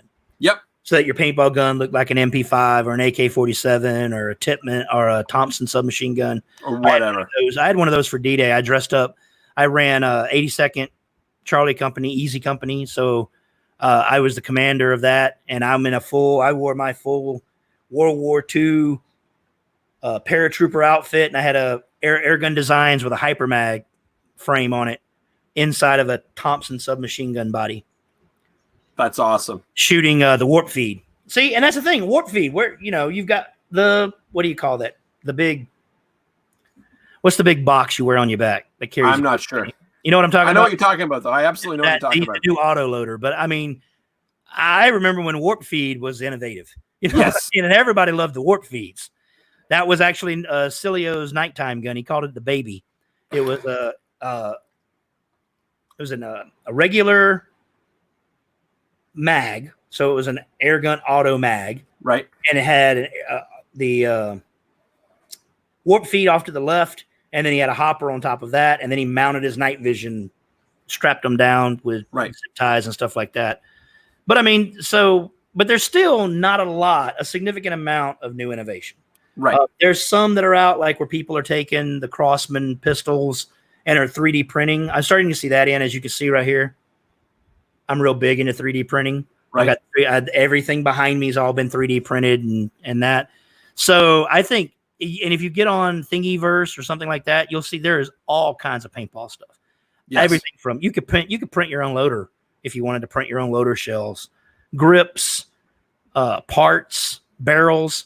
And I know that there's a company, I think it's called Scepter, not entirely sure, where they're basically taking the old 3.357s and they're 3D printing an entire front end that changes it to 68 caliber. The only downside is you got to do a valve upgrade or it won't shoot 68 caliber. Right. So, but I mean, so I would have to, let me retract on all of that and say the newest innovation right now is probably 3D printing. There's a lot of people that aren't happy. There's a lot of people that are. I'm one of the guys that I like the fact that if there's some smart dude in his garage that spends the time to innovate and build something cool and brings it to a paintball game, you should get to play with it. Well, I know that I don't want any nostalgic paintball guns, and I don't want anything that's realistic looking as a general rule. I like everything the way it is. But if I get the opportunity to get an M41 pulse rifle from Aliens, I am totally going to get a hold of one of those. I had an airsoft when I played an airsoft op with one when I ran, because I used to run airsoft ops in the early 2000s. Right. And then I wrote for several of the airsoft magazines too. I had one, and then I also had one converted from an EMAG. Well, it was a Hypermag again. The Hypermag frames, I mean, those that there was a lot of cool stuff to do with Hyperframe mags. Right. Because they had the 3-round or the full auto. I mean, there was just a lot of, that was one of the first grips that I really got into was the Hypermag. I may actually get a mag converted into a M41 pulse rifle because that just sounds like so much fun. It is. But especially these days, and if you wouldn't even have to buy the airsoft one. You can print the entire body in 3D print. Right. I mean, here. And I'm waiting on a. So that should look familiar. Yeah, that's the Boba Fett. For those of you that are going to be listening and can't actually see what we're talking about, he's holding up one of the Boba Fett's rifle. Yep, and it's 3D printed. 3D printed, yeah. Right. So what I don't understand has happened is why someone hasn't taken the internals of a paintball gun and taken those kind of frames and basically CNC'd the inside so that you could have a drop-in paintball, whatever. You know what I'm saying? Especially with mag fed, clip fed, whatever. It doesn't have to be a hopper on the top anymore. Right. And do what Airsoft has done, which is license out. I mean, I remember Airsoft in the early 2000s when it had first come over from Japan.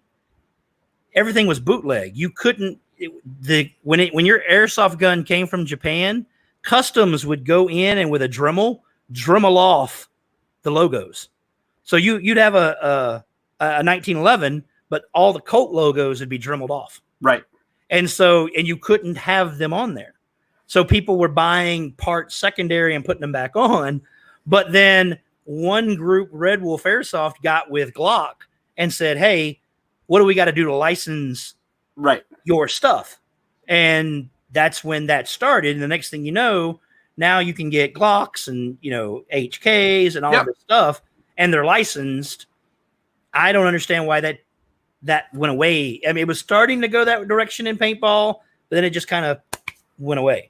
And it all left and went with it. I mean, even in the milsim side, everybody makes an AR platform looking thing, but very few AK-47 same. You've seen the new one, I think, right? You've seen the video going around of this group with this AK-47 looking thing. That's pretty exciting. I'm interested to see that.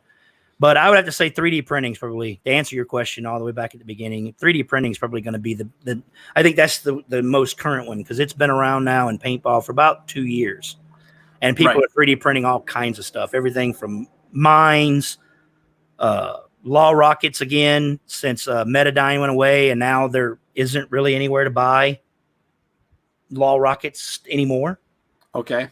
All you can do is, they're not making Havocs anymore, so you got to find used Havocs, and you ought to know that from being airgun design aficionado. That's until they started producing parts or whatever, you're stuck with this secondary market hoping to find something. You know what I mean? You want to get a Z-Grip mag, you can't go buy one. You can't call up Zoop at Airgun Design and say, hey, can you give me a Z-Grip? You're going to have to find the Z-Grip on eBay or Craigslist or a pawn shop. Well, I got to clarify one thing, though. I am not an Airgun Designs aficionado. Okay. I know that surprises people. I have always been an autococker guy. Okay. Always. But that being said, Airgun Designs right now is probably the last great independent paintball company out there. And I mean, yes, you can still get like the Resurrection autocockers and things like that, but that's not a War Game Products autococker. Do you know what I mean? Yep. And the shockers now are no longer smart parts like they were. Do you know what I mean? I mean, you still get them and they're fantastic. And I would actually love to get my hands on a shocker CVO. But Automags, the company like Airgun Designs, it folded, and then 2 new companies sprang up. You've read the article. I lived. They're still original employees. I remember when Tom left. Yeah, 2005. But they're still original employees. They still have the same love for it, and they're not mass manufactured like they used to be. Now they're custom order. But that being said, they're still the great airgun designs. They're still independently owned. They're still their own little thing. And I support the hell out of that. And I think that I'm going to get more involved with it just because it is the little guy, and the quality of it is absolutely amazing. So, well, I mean, like I would tell people back in the day, it was simple. Airgun Designs was Macintosh. Autococker was PC. That's what it was. Autocockers were accepted. Everybody had autocockers. There were 50 different versions of autocockers. You had the cap autococker. I mean, everybody had their own version of autococker. And everybody, you either spoke in one of two languages. It was either autococker or automag. I mean, one of the two. And you either loved autococker, and if you loved autococker, you hated automags, and if you loved automags, you hated autocockers. And I learned real quick back in the day that Bud and Tom were friends, and they didn't really care either way. I mean, when we got sponsored by Airgun Designs based on me saving Tom K's ass at Oklahoma D-Day. He was one of the commanders at Oklahoma D-Day. He came off the boat. He did the little boat thing. I mean, Oklahoma D-Day had, before they expanded the beach was like 5 pontoon boats. Right. They pulled across the pond. And then the boat ramp would drop, and you came off, and you immediately were swarmed by the Germans in the hills. And Tom wanted to lead that charge, and he did that once. And then Tom didn't want to do that anymore. And so there was a mission where they had taken him way deep in German lines, put him in a crash C-47 they had out there, and we had to go get him. And that was the mission. And in the Oklahoma D-Days, there weren't any armband tape, but you had to have, it specifically stated, you had to have hopper tape or hopper bandana tied to your hopper to signify who you were. Well, I wasn't carrying a gun. I had a law rocket, and there was no way to do that. So after 35 minutes of trying to get Tom out, we couldn't get past the 50 to even get close to Tom. I just dropped and turned around and walked. For the most part, you could think it was a dead man's walk. It wasn't. Nobody ever questioned me. Nobody ever asked was I did. Right. Was I engaging people between me and Tom? No, because my engagement was to go get Tom. Right. So I just walked. Walked in. There was nobody guarding Tom because they assumed everything was good. I walked in and said, "Hey, Tom, are you ready to go?" And he looked up and went, "TB." And I went, "Yep." And he goes, "How? All right, what are we going to do?" And I went, "We're going to walk out that way." And we turned around and walked out that way. We were gone before they even knew it. You know what I'm saying? And they come and started screaming, and there were lots of weeping, washing, and wailing over it. But in the end, it still stayed good. And based on that and a couple of other games that Tom played with us, he decided to sponsor Blitzkrieg at the time. Nice. And when you tell people a sponsor, sponsorship back then, no, we were sponsored just like tournament players. I got Judd Carey, a friend of mine. He was a big airgun design guy at the time. He wasn't on Blitzkrieg, but when they all came into my house, there was a invoice, and he thought it was the coolest thing that there was this invoice for 20 TAC-1 mags, 20 TAC-1 regular mags, and 15 sidearms. And the total price was like $43,000 and some change. Then at the bottom it said net due $0. He just thought that was the coolest thing ever. That I probably would have framed that. Team got that love, and that's what I tell people. And then we weren't the only ones. I mean, there were a couple of other scenario teams that Tom picked up, like Mayberry Marauders. Trying to think of one. There was one other ones that he had that it was very similar. No, scenario teams didn't get that love a lot, simply because you had to know that you were giving it to a team that was going to dominate.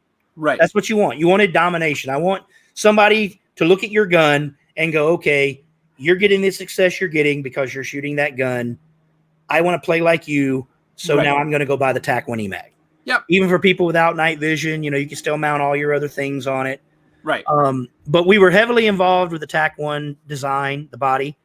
All the advertising had my night vision on it. That's what I tell people. If you look at the airgun design back in the day when the TAC-1 first came out, that night vision, you're looking at the guy that owned it. I mean, we're the ones that took it. Pac-Man and I fed back to Tom, and we went. If you look at the Planet Eclipse, I think ETHA, they've got the Riz mounts, but they're at 90 degrees. Right. And you want it at 45 because if you're not wearing – so a lot of people think wearing night vision, it has to attach to your goggles. So it's going to sit off already. You see what I'm saying? And then if you don't have a countersink, after about an hour, you're going to have what we call the night vision headaches. And that's because you're constantly having to do this. Right. As you're walking in the woods. And so, or you'll drop your head down and then you got to kind of lean back and you've got to attach everything to your goggles. Well, if you didn't want to wear it like that, and you want it on your gun, if it was at a 90-degree angle, then your gun's way up here. Whereas at a 45-degree angle, you miss the hopper and you could come right up into a natural thing. You know what I'm saying? Right. And so we did that. And then the sidearm re-release was specifically because Nudie and I asked Tom for sidearms because they had stopped using the sidearms. Right. And at that time, Tom was talking about the sidearms were only police issue, and that's what they were doing. And so, but when Tom decided to sponsor us and we went up there, we had to go to Airgun Designs, and we were all trained at Airgun Designs on how to tech the guns. Right. And Tom himself taught us automag use, how he came up with it, how it all worked.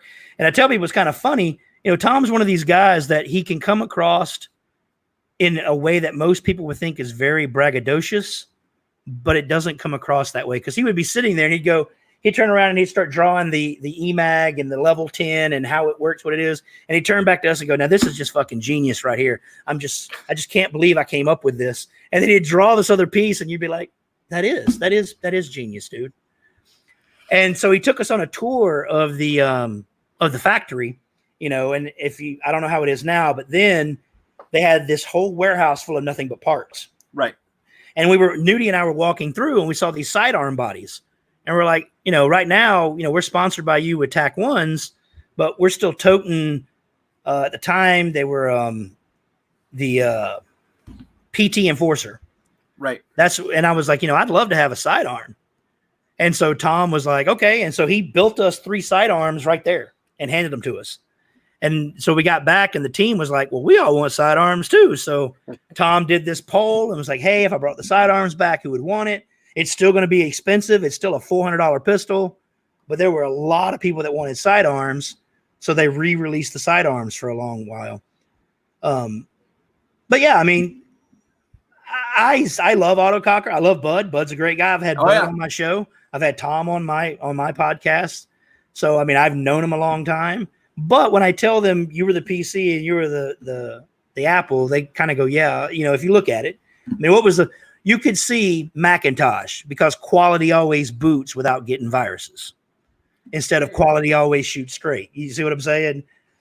Autococker, they didn't autococker was if you want the most aftermarket parts, you want the ease of use, you want the most techs that know how to work on it, you want an autococker.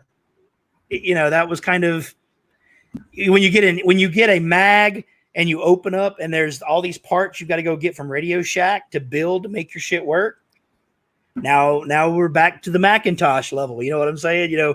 Mac heads, they know how to upgrade their specific stuff. And, they don't just go buy it off the shelf. They would, because Apple wouldn't let them do that. You know what I mean? Right. So all these people are upgrading on the end. The difference is you could almost see Wozniak going, hey, I know you could buy an Apple from us, but then if you go over here and do this, it'll be even better. I lost you.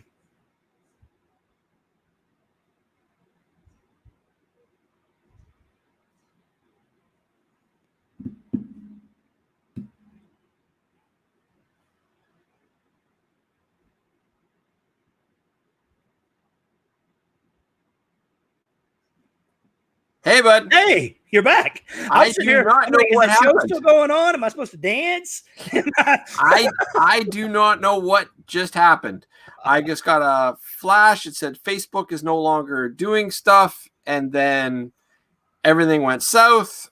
And so I clicked out, and I clicked back in, and I was able to reboot it. So nice.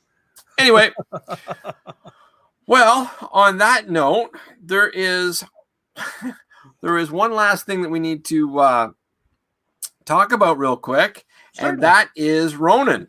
Mm-hmm. So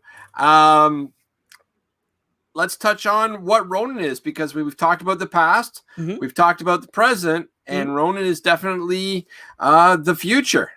It is for some players. I mean, don't get me wrong. So what Ronin is in 2011, Alan Martin and I started playing with tech. And Alan used to be a game writer for Viper.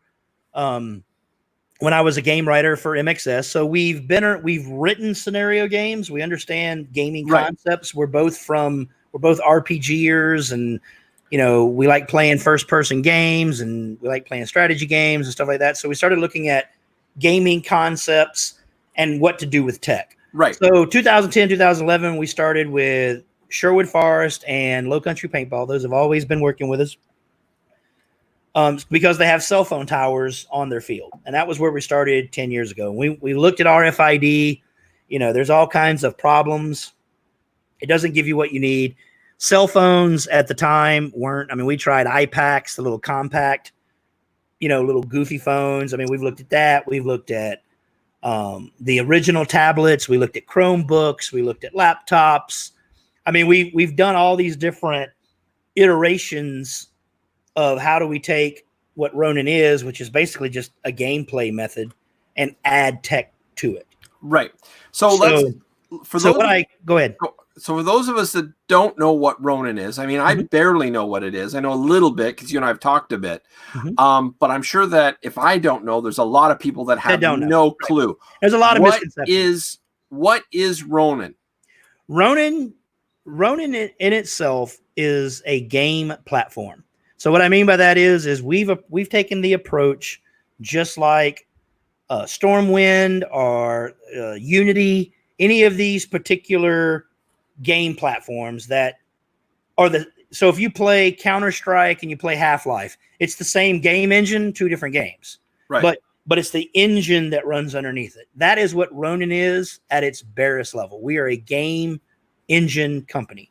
Our entire goal is to build these tools to allow content creators, current and future, to step in and utilize mine and Alan and even Bobby Goglin's 20 years each of experience, so 60 years of combined experience, to use the tools that we've got in whatever method they want to use it to make their games better. Okay, so I'm going to interrupt for a second. So I'm going to clarify this a little bit because I know what I'm talking about, and honestly, you just confused me. So basically what Ronin is an app or a computer program of sorts that makes the paintball game more interactive in the sense that you have contact with a local point. So you have the ability to do more technologically advanced things on the field and interactively. Well, there's not just shooting, but there's more to it. Like there's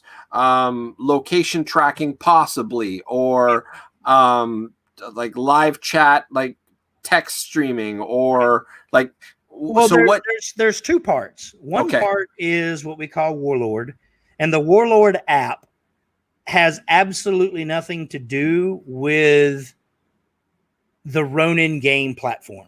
Okay. So the Warlord app, it allows force tracking. So I know everybody that has a phone and is logged in, I can see them on my phone. I can see who they are and where they are and what they're going and all of that. I can use voice over IP and talk to all of those individuals. I can say, you need to go to this objective. Some of the stuff that we're adding future wise, you'll have where, in real time, I can have a whiteboard up and circle an objective and assign people to it. Those are the kind of things the Warlord app does. So the Warlord app it's designed to go to games that are not running the Ronin engine and provide organization using technology for a side. Okay.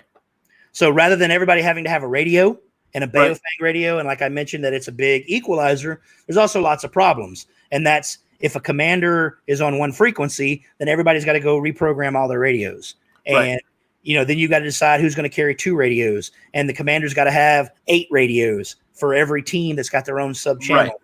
Voice over IP does away with that because I've got everybody segmented. You can have your voice over IP team room, and I can hit a button and talk to your team, but I don't have to listen to all their comms. Right. You see what I'm saying? Because I can select different rooms. So I can have all my field commanders. They can basically interrupt me by coming in on this. So so a lot of the push when I have people push back on taking their phone is, well, you can go buy a $35 burner, and by a burner I mean a prepaid phone. And if you don't want to have a prepaid phone, you can buy a $35 used phone and put your SIM card out your good phone into it, or use your hotspot on your good phone, put it in a super place, and use your cheap $30 tablet. It doesn't even have to be a phone; it could be a tablet. Sure, it could be one of those $25 free tablets you give your kids, whatever. But as long as you've got this device, it talks to the server, and the server then disseminates that information down to whoever on the field on your side wants to use that. Either chat, progressive chat. You can wear a Bluetooth headset, so you don't have to have any type of tactical thing. We've used the Bluetooth push-to-talk switches. Those work. So the whole concept that we're trying to get to is LAN Warrior. If you understand LAN Warrior from the military, which is now I think it's called net-centric warfare, and it's NETT or something. But it's taking the direction the military is going, which they used to have specialized hardware. Now they're having specialized software that runs on consumer model equipment. So that's kind of what we're duplicating in this. Okay. However, people who don't want to take their phone out, they still want to be logged in because you can have a Bluetooth headset. You don't have to ever take your phone out. But as a commander, I know where you are. And I can move you as needed. You see what I'm saying? Right. I can go, okay, there's 7 of you there. I need you 7 guys to go over here. As long as one of the 7 of you is willing to take your phone out, or if not, then I pair an 8th person with you that does. You see what I'm saying? Then that gives me as a commander or a field commander a little bit of an advantage from an organizational standpoint. I know where my people are. I can interact with them better than I can with just a radio and a bunch of maps. That's kind of what this is meant to duplicate. Is I would show up at a field with a thing called the Book of TB, which is a 3-ring binder with all of the teams, what the teams want to do, what are the team's experiences. Every time I hand a mission out, who I gave it to, when they complete it, who's the ref that signed off on it.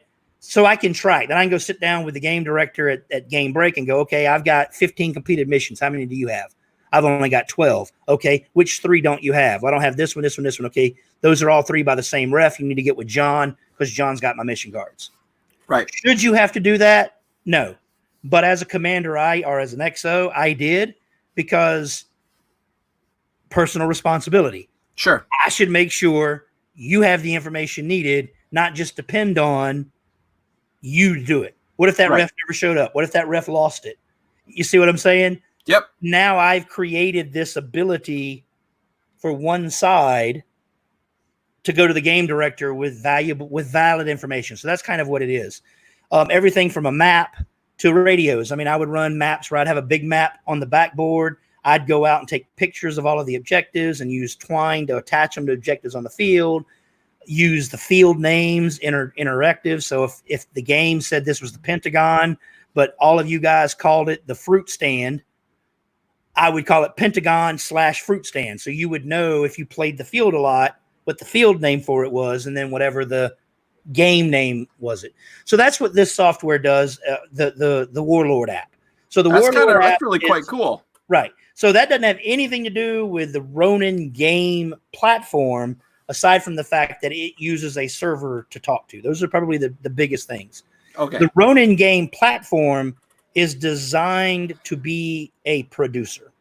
So what that means is there is an MMO server, just like if you play World of Warcraft, right? Like you play any other game like that, where you're interacting with a bunch of players and there's a overlord directing you. Go here, here's your mission, here's the next mission, here's the prop. Right. That's the game platform, and there's a server that is set up with the game director that's running it the way the game director would run it. So instead of the game director having to pick up the phone, pick up the radio and call you at the top of the hour, or call the base ref and say, hey, take that mission out of your pocket, give that envelope to the general.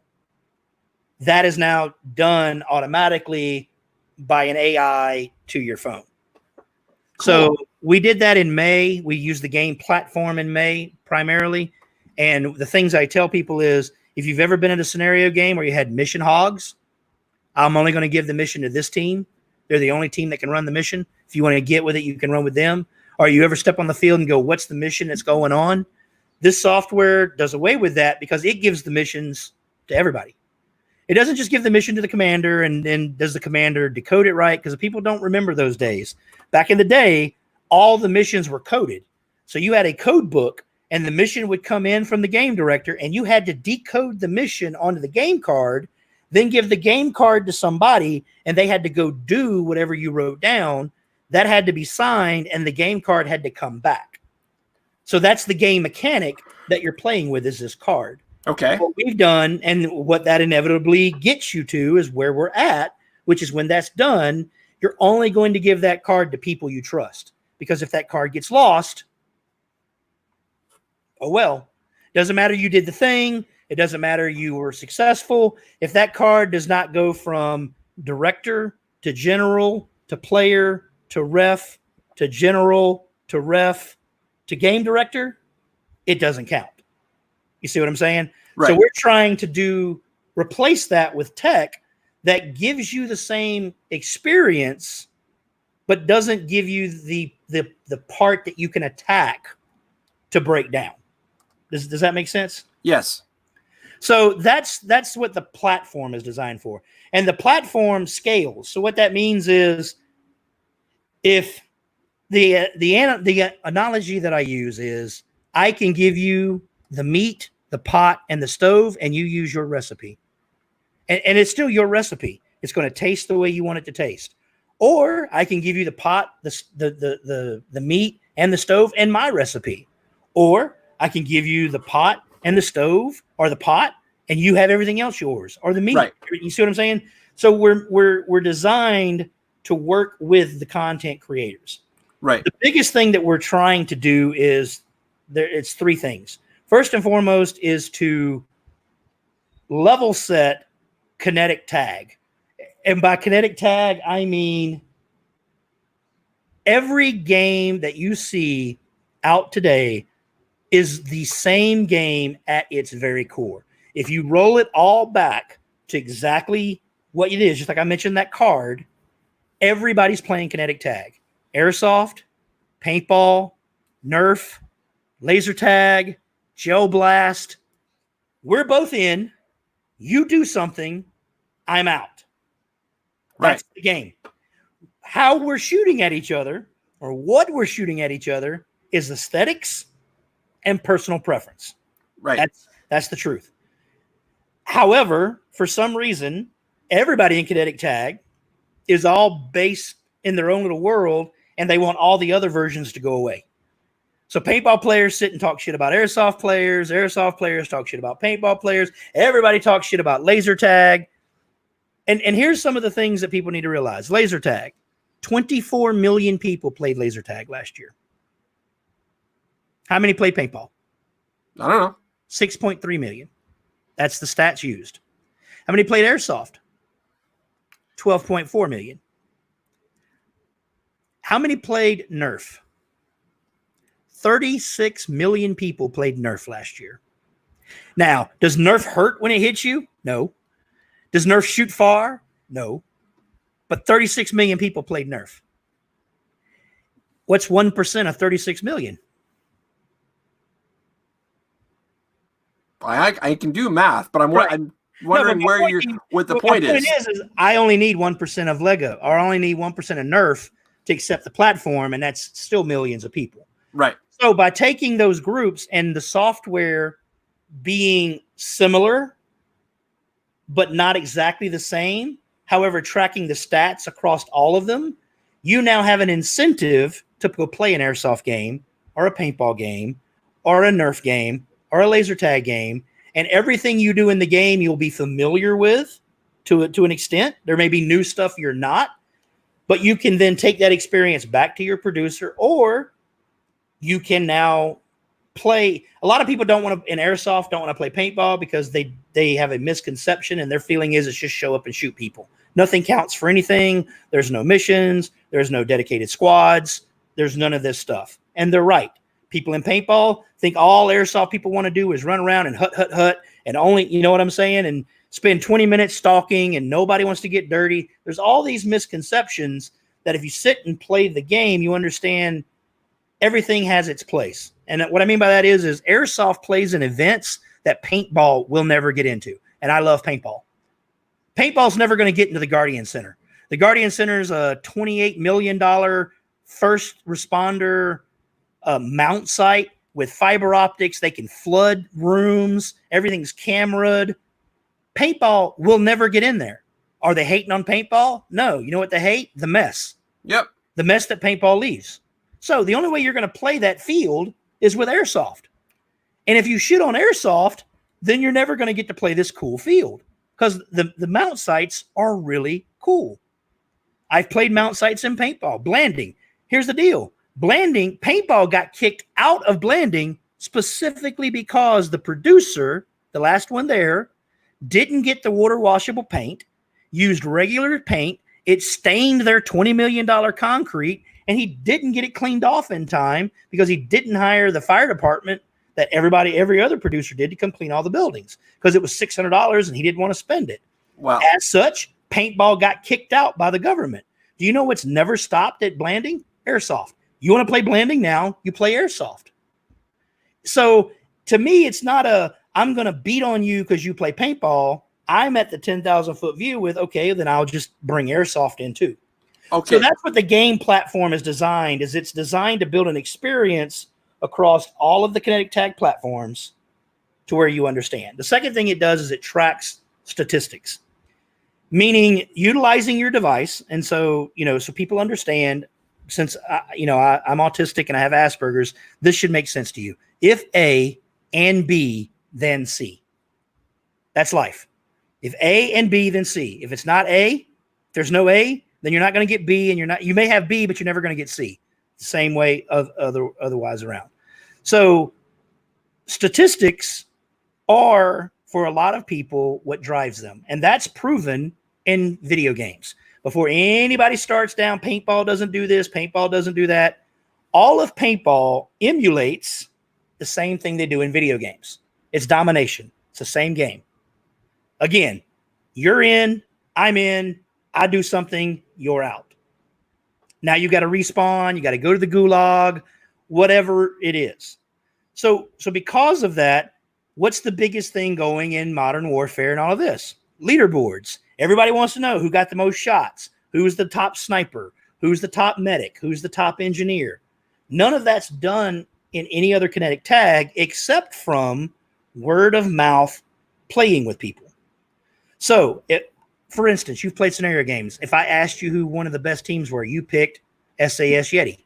That was obvious based on what you wrote. My interactions with them does not duplicate yours. They're not on my short list. That has absolutely no bearing on their ability to impact a game. None. Right. I am not invalidating your statement. You see what I'm saying? Yeah. You've played with them. I haven't. You rank them higher based on your experiences. Sure. Now, in a video game aspect, none of that matters. The results are what matters. See what I'm saying? Yep. So this is kind of taking the book out of Spec Ops back in the day when they had their community and you had the broadsword and the saber. Do you remember all of that? Yep. All these different groups. But they had everything was self-reported. So I reported I was a broadsword and I dropped the base 10 times and I did this and I was the man. There were people that were 4-star generals that had never generaled a goddamn game that anybody knew anything about.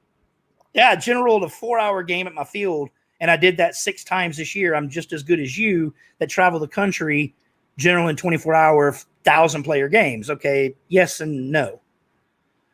So because of that, we built stats in. So what that means is if you're logged into the program, you're a medic. Every time I medic you, it's done through augmented reality, meaning I'm interacting with your device with my phone and your phone or your device or a prop or anything like that. And so because of that, I'm able to capture what you do. So you want to know how many times you were medic? I can tell you. You want to know how many times you medic somebody? I can tell you. So when I go to a field as a commander, I want to be able to look up and see who are the top medics in the area because I want to recruit that guy. I want the top medic running for me. Right. I want the top sniper running for me. I want the top mission team running for me. Right. You see what I'm saying? And if I can't get number one, then I want number two. You know what I'm saying? If I can't get number one, I'll take 2 and 3 because hopefully 2 and 3 will be able to offset number one. And there's always been this huge push against statistics because everybody felt like they would be subjective. With this software, there is no subjectivity. Alan and I, we found this out at the Low Country Paintball game that we just did. We ran the what we call RTT, and we'll get more into that when we do the show on it. But one of the things we built into it, even to our own detriment, is there's no way to monkey with the game. In other words, I couldn't change the only way we could change the game, and we're having 2 cell phone towers on a field, while it sounds good on paper, in reality, it sucks because your phone jumps between the 2 damn towers and it logs you out. And so the software thinks you're a new person and that you went away. And you're still on the network. You're just jumping towers and it changes the IP address. And so we learned very quickly that it was causing these issues. The other thing we did was a 20-minute to capture something. And that was way too long for one game. But the only way we could change that was he had to recompile code and push out an update overnight. Because there's no way for a game director to monkey with it. And that's because there's a lot of people that feel like game directors, and you've probably heard this, everything's tied before final battle, or they went under the tree and waved the magic leaf and got 1,000 points. You know what I'm saying? This is meant to kind of do away with that, to where there's there. We do online, not online scoring, real-time scoring. Right. There's 2 thoughts of camp. One is if you tell everybody they're getting the shit kicked out of them, they're going to go home. We've proven, at least in our games, that you tell people what the score is, they get back engaged. My side in the May game, we were outnumbered by 80 players. They had 9 tanks. We had none. You would think, and they sat outside our base 50% of the game. But people on my side could see that we were keeping it close on the score. We were getting missions done. It just didn't appear that we were being successful. Right. Because of that, my side stayed engaged and motivated because they knew we just got to keep it close. Gotcha. Once we pulled ahead, the other side went and got people out of bed because this was a 24 game. It ran 24 hours straight. Once we pulled ahead, they went and got everybody out of bed because they're like, hey, y'all went to bed and we were winning. Now they're beating us by 100 points. You need to get your ass back on the field because they're all coasting off the field, chilling, drinking, doing whatever. Now your game director's going, no, pull your phone up and look, we're losing. Okay. Now everybody's, they don't want to lose. They worked hard all game doing that. So we're of the philosophy that real-time scores are going to bring more people to the game than they drive away. For people that are minded for technology. And like I told you offline, yes, I know there's a lot of people that are adverse to using their phone. And I'm one of them, which I admit to freely. Probably not for them. Right. And it's not really being designed for them because we've produced a couple of games. We'll produce a couple more. But when we produce games, they're beta tests. Right. Specifically. We're testing tech to be able to have a product that when we release next year as a valid product that we will start selling to fields and producers, which is our goal, we won't be producers. I'm not here to be the next Living Legends or Hanu or the next Viper or the next whoever. I've been there, done that, not a fan. Okay, I'm going to interrupt you real quick. I got to interrupt. We do actually have a question, and it's where can we check this thing out? And I want to make sure that this question gets answered because we're getting close to the end. Because going on, there is a Facebook page that we're at. Ronin has a Facebook page. The next game that it's going to be at is at Sherwood Forest in May 2 weeks, May 15th, 13th, 14th, and 15th. After that, everything going, I'm sure Josh is still going to do it if the game goes off, but PRZ, Josh Nutt with Millionth Monkey Scenarios is our first powered by Ronin And what that means is the game in May at Sherwood is run by me and Alan. It's a Ronin game that we're running. The game at PRZ in June, that's run by Josh. So it's Josh's game with some stuff from Ronin. So he's utilizing, what we're testing with him is him pick which parts of the platform he likes and how well does that roll off. Right. And so that's in June at PRZ in Canada. Right. And then the next time it'll be used is in Alabama for Stephen Ledbetter's Dragonfire Productions. I think it's Marines versus Aliens or something like that. And then the last time it'll be used this year will be the Ronin Tactical, a real-time tactical game, RTT, at Sherwood. And that game is specifically Call of Duty Domination. That's what the game is. It's all about capturing points, capturing flag points, scoring objectives, shooting people out, and basically rinse and repeat. It's like the SPPL on steroids. Nice. So much so we've actually considered, because the way we can play it and split up is basically coming up with 25-man teams and divide a field of, say, 45, 50 acres up into threes. And you basically, for an hour, score as many points as you can, and then we just rotate around. And, you'll basically get about 6 hours of play in a tournament setting. That's constantly going, because if you're not holding objectives or taking objectives, you're not scoring any points. Right. So everything, it's constantly, you're sitting on 20 acres trying to hold. As I explained to people at LCP, there were 11 objectives. You only need 6. Right. Now, if I hit the field but I want all 11, you damn yes. right. But guess what?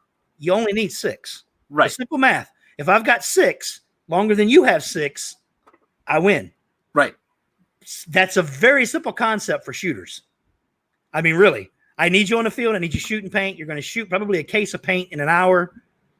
You're still going to shoot 6 to 7 cases of paint that you're used to in a tournament, but you're going to shoot a whole lot more people in a whole lot more different situations. You see what I'm saying? Absolutely.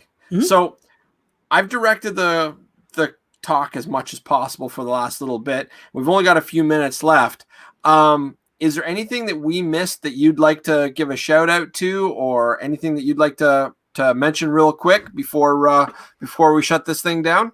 No, I mean, other than, if you're interested, if you want to know more about the phone, certainly reach out to me or Alan. Alan is the tech guy. Alan's done all the tech. Without Alan, there would be no Ronin. I'll just tell you. Alan has done all of the tech work, all the coding. We don't have a lot of money, so you and I both know if you don't have a lot of money, you got to spend a lot of sweat equity. Yep. And so that's what we're doing. So that's kind of, if you want to know more about the tech or what's up with the tech, Alan's certainly the guy to talk to about that. When you have the Ronin people on, he'll probably do most of the talking because he does all the technical work and why things are the way they are. Right. But if you're interested in bridging video games and real-time play, if you want to take your kid who plays Call of Duty and say, okay, we can do all of that, but now you can do it on the field with me, that's kind of the direction. The direction is kind of to bridge video games and real-time play. If you're interested in that, then you'll be interested in Ronin. And the biggest thing is I can't wait for the first competitor. And what I mean by that is I'm a competitive guy. So the first time somebody builds a software like mine, the race is on. And I can't wait. Because that is the biggest thing I enjoyed about autocockers and automags. There was an arms race. Yep. Who's doing it better? Okay, you did this. All right, I'm going to do that. Right now, we don't have that. So there's nothing driving you. Other than pure Alan and mine and Alan's hubris. Right. Can we do this? We can't wait for someone to step up and say, hey, I'm ready right now. So that's what I like to say to everybody is, if you're interested in seeing more, let me know. If there's something you don't like, we've got a beta testers group. So we've actually got right at about 25 early adopters.